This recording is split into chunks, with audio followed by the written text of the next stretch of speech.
For more insight on Ethiopia's internal conflict, I'm joined live via Skype from Toronto, Canada, by award-winning Ethiopian freelance journalist Zecharias Zelalem. Zecharias, a very warm welcome to you on Africa 54. Thank you for having me, Esther. I appreciate it.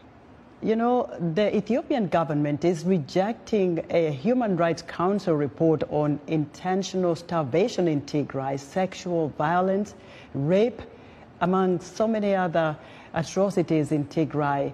You have your ears on the ground, you're following this story. What more can you tell us about what's happening in Tigray? Okay, so the investigation actually came about as a result of the UN passing a resolution ordering a probe late last year, following a year of mounting reports of credible allegations of sexual violence, horrific civilian massacres, and ethnic cleansing that were widely corroborated by human rights researchers as well as journalists. And it was from the get-go that the Ethiopian government declared that it would be unwilling to accommodate the UN research team or grant them access to the impacted areas of the country. So the probe was largely conducted remotely, and as of its September 22 release, researchers have only been able to cover a very limited scope of the atrocities that have taken place over the past 22 months. Nevertheless, it has been able to establish that crimes against humanity have taken place.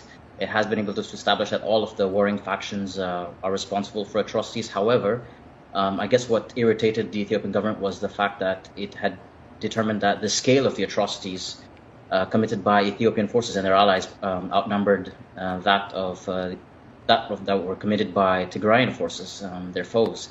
And also, the report also established that an intentional humanitarian blockade had been implemented in the Tigray region by the Ethiopian government. So, as I said, there was very limited scope, very limited mandate that the researchers had due to their inability to access the region. Nevertheless, the findings were relatively groundbreaking.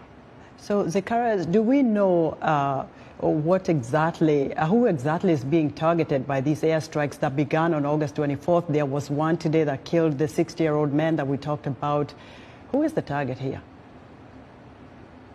Okay, so due to the fact that the Tigray region for the past nearly 2 years or so still has no communications, we're unable to really adequately establish what's going on in some of the areas in rural Tigray.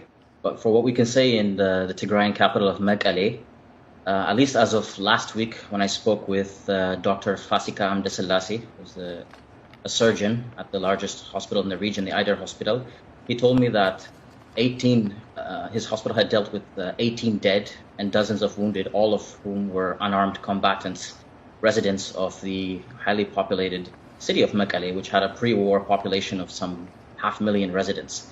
The Ethiopian government, for its part, alleges that the residents who might have been killed or wounded were in areas that were rendered arms depots by the Tigrayan forces, something that we haven't been able to independently corroborate. However, what is known is that the Ethiopian government, with its drone attacks and airstrikes, does not have the best of track records. And it was in January of this year where an attack in the town of Dedebit killed something like 60 people at an IDP camp. That was also a drone attack. So I think it's different perspectives. Right. Zecharias, will follow up with you.